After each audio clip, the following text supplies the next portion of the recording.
Bagaimana kita bisa bertahan sedangkan hijrah adalah ujian?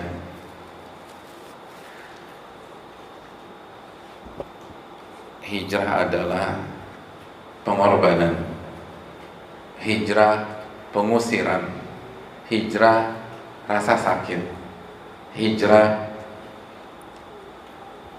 kita harus pertaruhkan semuanya. Hadirin yang dirahmati oleh Allah Subhanahu wa taala, gimana kita bisa bertahan ketika melihat realita hijrah seperti itu? Yang pertama hadirin yang dirahmati oleh Allah Subhanahu wa taala, ikhlas dan jujur kepada Allah Subhanahu wa taala.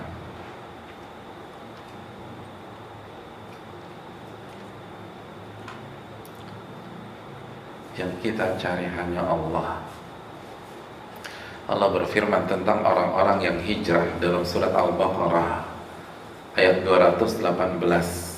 Innal ladzina amanu wal ladzina hajaru wajahadu fi sabilillah ulaika yarjuna rahmatallah wallahu ghafurur rahim. Sesungguhnya orang-orang yang beriman dan orang-orang yang berhijrah dan orang-orang yang berjihad di jalan Allah Subhanahu wa taala, apa yang ada dalam hati mereka? Ulaika yarjuna rahmatallah. Mereka adalah orang-orang yang hanya mengharapkan rahmat Allah. Mereka tidak mengharapkan pujian. Mereka nggak peduli tentang eksistensi di masyarakat, di sosmed, di lingkungan kerja, di lingkungan kampus. Ingat, bukan tidak eksis, tapi bukan itu tujuan mereka. Bukan terkenal, bukan keterkenalan yang menjadi tujuan dan ambisi mereka. Kalau terkenal, seluruh ulama juga terkenal. Imam Syafi'i terkenal, Imam Ahmad terkenal, Imam Malik terkenal, Imam Abu Hanifah terkenal, Sa'id bin Musayyib terkenal, sahabat terkenal, Abu Bakar terkenal. Padahal Abu Bakar berhijrah kepada Nabi SAW, tapi Abu Bakar nggak peduli jadi orang terkenal atau enggak. Di dalam hati Abu Bakar nggak ada ambisi untuk terkenal. Di dalam hati Umar nggak ada keinginan untuk eksis. Di dalam hati Khalid bin Walid nggak ada ambisi jadi panglima. Makanya hadirin, antum harus baca sirahnya Khalid bin Walid. Hadirin, itu dalam loh. Itu orang yang hijrah, itu orang yang ikhlas. Bayangkan, beliau adalah panglimanya Nabi SAW, Saifullahil Maslul. Itu andalannya Nabi. Lalu ketika Nabi SAW meninggal, Abu Bakar menggantikan Nabi. Itu andalannya Abu Bakar. Tiba-tiba di pemerintahan Umar dicopot sama Umar, diganti Abu Ubaidah bin Al-Jarrah. Baper? Enggak. Down? Enggak. Futur? Enggak. Left group? Enggak. Tenang aja deh. Karena bukan itu yang diincar. Ini nggak peduli mau jadi panglima kek, mau jadi pasukan, mau jadi martil, mau suruh jaga gawang, suruh jaga tenda, nggak peduli. Yang penting berjuang di jalan Allah Subhanahu wa taala. Makanya kan, apa kata Nabi SAW tentang orang-orang yang ikhlas? Kata Nabi tentang orang yang ikhlas, in kana fi siqaya kana fi siqaya, wa in kana fil hirasa kana fil hirasa, tuba lahu tuba lahu. Kata Nabi SAW, orang yang ikhlas itu kalau ditempatkan untuk nimba-nimba dan nuang-nuang air, semangat tuh nimba-nimba sama nuang air, semangat nih. Tiba-tiba dipindahkan untuk jaga perbatasan atau jaga pasukan atau jaga malam ronda, semangat tuh dia nggak peduli mau taruh garda depan, belakang, tengah, samping, mau dicadangkan, nggak peduli. Kenapa? Karena yang penting rahmat Allah, Ini Allah merahmati saya nggak kalau saya nerimo disuruh tuang-tuang air? Iya, ya udah saya tuang-tuang air aja. Kamu jadi tukang parkir. Kira-kira kalau saya jadi tukang parkir, Allah sayang dan merahmati saya nggak? Oh iya, wah yaudah saya jadi tukang parkir deh. Ustadz, ini saya mau hijrah nih, tapi gaji saya 70 juta. Tapi jelas nih haram, ngedolimin orang. Kalau saya keluar, tiba-tiba di bawah UMR, kira-kira Allah sayang sama saya nggak? Insya Allah sayang. Yaudah, itu aja deh, itu. Allah. Gitu aja deh. Orang yang hijrah. Bukan bisa eksis nggak ya? Berarti udah nggak bisa ke Orchard lagi dong, nggak bisa jalan-jalan ke Kuala Lumpur. Ya aduh, itu mau hijrah nggak bisa. Itu traveling bukan hijrah. Hijrah itu udah nggak mikir. Sahabat hijrah dari Mekah Madinah nggak mikir, udah dia korbanin semuanya. Abdurrahman bin Auf mulai dari nol udah nol. Kayak pom bensin Pertamina, mulai dari nol ya Pak, nol, nggak ada apa-apa. Dullani ala suq, tolong kasih saya jalan menuju pasar, saya mau berjuang lagi dari nol. Itu mereka nggak mikir gimana ya petanya di sana, mappingnya, kira-kira marketnya di sana gimana, nggak, dia nggak mikir. Nah Allah suruh hijrah itu kan. Jadi jujur nggak kita kalau hijrah? Yang kita incer tuh rahmat Allah, bukan gimana-gimana. Jadi masalah banyak, bukan itu. Makanya kan Allah katakan, kalau kami perintahkan mereka untuk menumpahkan darah mereka atau mencabut nyawa mereka dan keluar dari rumah mereka, gak ada yang berani melakukan itu kecuali segelintir dari mereka. Kenapa? Karena orientasinya rahmat Allah. Pertanyaannya, ini Allah sayang nggak sama saya kalau saya begini? Iya, ya udah eksekusi aja. Ya abati fa'al ma tu'mar, wa ya ayahku, lakukan apa yang Allah perintahkan. Yang penting Allah sayang. Ini hijrahnya begini. Bukan langsung ngincar akhwat yang kira-kira hijabnya syar'i, terus cantik, hafal 3 juz, bisa bahasa Arab, ngerti sorof, tahu maf'ul fa'il, maf'ul mutlak. Enggak, itu mah bukan hijrah. Dia nggak peduli apa yang Allah persiapkan, karena dia yakin Allah nggak mungkin mengingkari janjinya. Yang penting saya, bukan apa yang akan saya dapatkan di sana. Oleh karena itu ini yang perlu kita terapkan, hadirin. Jujur nggak kita? Makanya kan ketika ketika Allah dan Nabi-Nya menekankan masalah ikhlas, yang jadi sampel apa? Ibadah apa yang jadi sampel keikhlasan? Dalam hadis Bukhari Muslim, dalam hadis Umar bin Khattab radhiyallahu ta'ala, hijrah yang jadi sampel. Innamal a'malu binniyat, sesungguhnya amal itu tergantung niatnya. Wa innamal likulli imri'in ma nawa, dan setiap orang akan diganjar sesuai dengan niatnya. Faman kanat hijratuhu ilallahi wa rasulih fa hijratuhu ilallahi wa rasulih. Barang siapa yang hijrahnya karena Allah dan Rasulnya, dia akan mendapatkan Allah dan Rasulnya. Wa man kanat hijratuhu lidunya yusibuha. Barang siapa yang ingin berhijrah untuk cari dunia yang ingin dia gapai, aw imra'atin yankihuha, atau wanita yang ingin dia nikahi, fa hijratu ila ma hajara ilaihi, maka itulah yang akan dia dapatkan dari hijrahnya.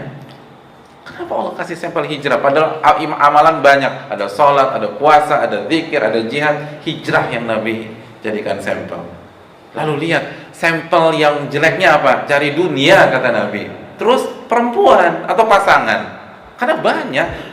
Wa ma yantiqu 'anil hawa in huwa illa wahyun yuha. Nabi nggak bicara dengan hawa nafsu, namun wahyu yang Allah berikan kepada beliau. Surat An-Najm ayat 3 dan 4.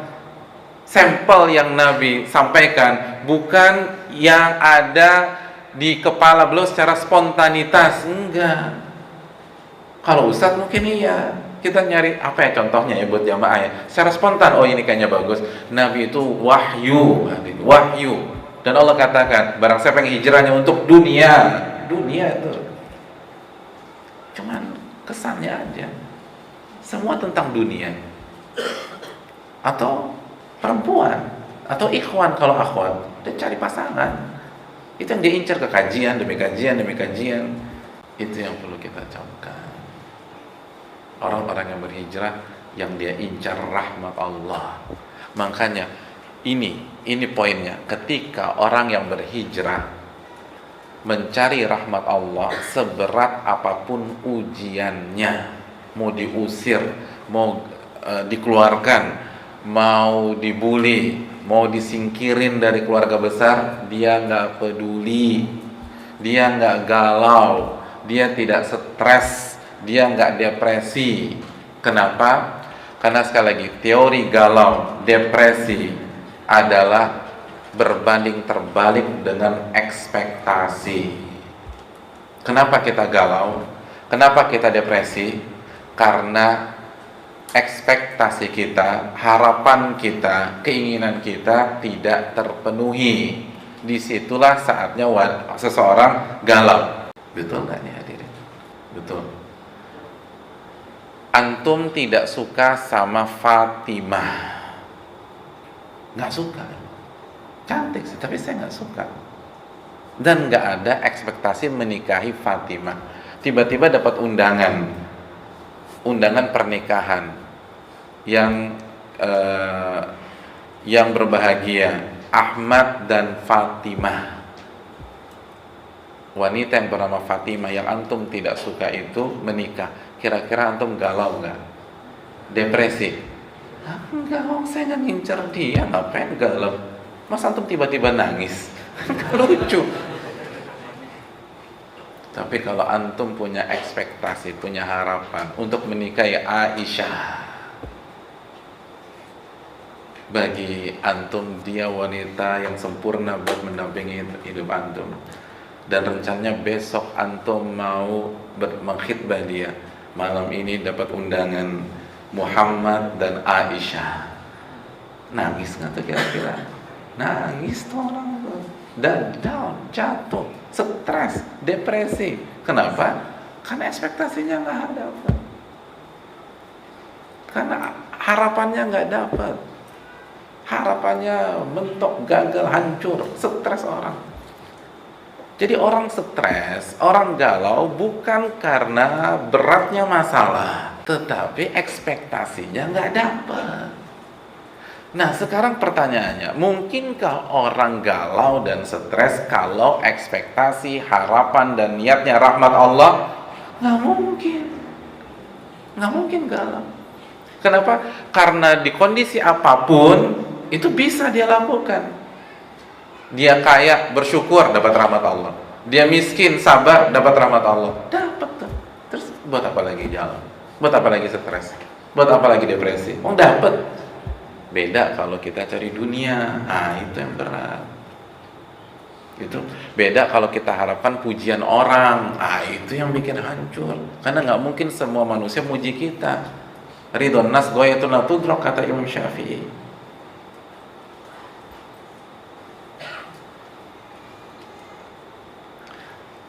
Yang buat galau itu kita berharap saat kita berhijrah komunitas yang ngaji menerima kita, ternyata enggak. Lisannya baik-baik, ternyata ada yang tidak. Yang baik banyak, tapi ada yang tidak. Kebetulan dapat yang begituan, galau. Tapi kalau tujuan kita rahmat Allah, kita akan mikir, saya hijrah ketemu sama yang casingnya udah ngaji, tapi ternyata lisannya tajam, ngomongin saya dari belakang. Apa yang membuat Allah merahmati saya? Oh, Allah merahmati saya jika saya sabar, jika saya nggak mikirin, jika saya kasih udzur. Apalagi kalau saya memaafkan, ya udah deh, yang penting dapat rahmat Allah. Lempeng tuh, hidup enak, nyaman. Yang kedua hadirin, gimana biar kita bisa bertahan? Hadirin yang dirahmati oleh Allah, sebelumnya saya mau tanya, antum kan berhijrah nih, rencananya antum berhijrah sampai tahun berapa? Hadirin, kita ingin hijrah sampai kita menghembuskan nafas kita yang terakhir. Bukan hanya 1 tahun, bukan hanya 2 tahun, bukan hanya 3 tahun, bukan hanya 4 tahun. Kalau kita hidup 30 tahun yang akan datang, kita ingin hijrah selama 30 tahun. Kalau kita hidup 40 tahun yang akan datang, kita ingin hijrah sampai 40 tahun ke depan. Oleh karena itu, jadilah seorang pelari maraton, bukan menjadi sprinter. Itu kira-kira ungkapan sederhana aktu. Kalau antum searching di buku fikih nggak ada jadilah pelari maraton ini. Aktual aja nggak ada. Iya, jadilah pelari maraton dalam hijrah, bukan jadi sprinter. Kecuali kalau antum ingin selesai dalam jangka pendek. Kalau antum lomba cuma 100 meter, 200 meter, paling jauh 400 meter betul. Sprint, lari sekencang-kencangnya. Kan 100 meter. Tapi kalau antum ingin lari 50 kilo, sekali olahraga yang lagi booming di anak muda ini lari. Kalau antum ingin lari 60 kilo, antum sprint nggak? Enggak, antum nggak akan sprint. Kenapa antum nggak sprint? Karena kalau antum sprint, di kilometer kedua antum keluar dari area pertandingan, nggak bisa. Jangan sprint, jadi pelari maraton. Jangan juga diam, ditembak antum diam, jangan, lari. Tapi jadi pelari maraton, terus berlari, jangan diam. Jangan hanya melangkah, lari. Apalagi itu udah ketinggalan. Yang keponakan kita udah sampai Ali Imran baca Al-Qur'annya, udah sampai Al-A'raf baca Al-Qur'an kita bisa alif fata'ab, domabu, abu. Jadi susah gimana? Lalu kita masih lari tapi jadi pelari maraton. Jangan terlalu cepat, tapi jangan diam juga, apalagi mundur, apalagi muter balik. Nggak ada orang lomba lari ada muter balik, tuh nggak ada. Terus lari ke depan. Ini dalam, hadirin. Dan yang jadi masalah, banyak yang hijrah di awal-awal jadi sprinter semua. Semua dikejar sama dia, semua dibaca, lalu langsung dipraktekkan di dalam keluarganya. Bukannya praktekkan, didakwahi semuanya, dikumpulin tuh seluruh keluarga besar. Seperti Nabi mengumpulkan orang-orang Quraisy. Ya benar, Nabi mengumpulkan orang Quraisy itu setelah berapa tahun beliau eksis dengan mereka. Gak bisa. Semua kajian dikejar, semua dikejar. Gak ada ulama begitu. Ulama belajar satu-satu. Dan wajar secara psikis seseorang yang sedang menikmati hal yang baru itu cenderung berlebihan. Kayak anak kecil dapat mainan baru dimainin terus tuh. Tapi kalau orang tuanya tidak punya manajemen waktu dan frekuensi saat si anak mainkan mainannya, kira-kira bosannya kapan? Cepat. Beda dengan yang dibatasi, kamu hanya boleh main di weekend ya 3 jam, itu lama tuh. Jadilah pelari maraton, lari tapi bertahap, lari tapi bertahap. Itu metode Allah dan Rasulnya. Kenapa Abu Bakar bisa eksis, Umar bisa eksis, Ali bisa eksis, Utsman bisa eksis? Karena mereka pelan-pelan, hadirin. Allah berfirman dalam surat Al-Isra ayat 106, wa Qur'anan faraqnahu litaqra'ahu 'alan nasi 'ala mukth wa nazzalnahu tanzila. Al-Quran kami potong-potong saat kami turunkan, potong-potong, nggak komplit Al-Fatihah sampai An-Nas langsung disuguhkan, kami potong-potong. Biar apa? Litaqra'ahu 'alan nasi 'ala mukth, agar Anda wahai Muhammad menyampaikan kepada manusia sesaat demi sesaat, potongan demi potongan, pelan-pelan, pelan-pelan. Mukth, jeda dulu, lanjut lagi, jeda dulu, gak sprint. Wa nazzalnahu tanzila, dan kami turunkan itu secara berangsur-angsur. Hadirin yang dirahmati oleh Allah Subhanahu wa taala.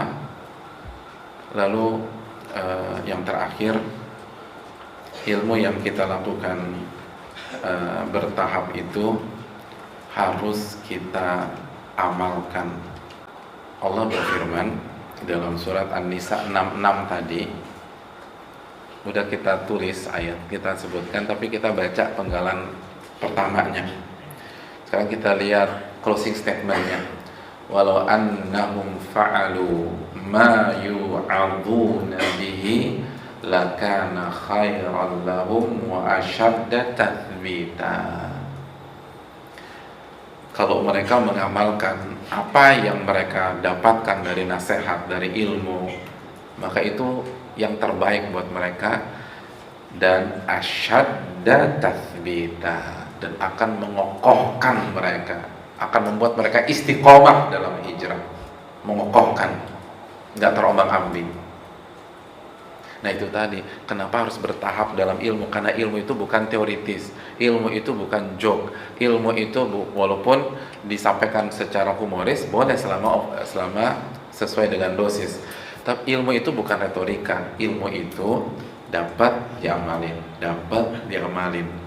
Kalau antum overdosis, berarti antum harus mengamalin juga secara overdosis, dan nggak sanggup. Pelan-pelan, nggak akan bisa pecah konsentrasi kita.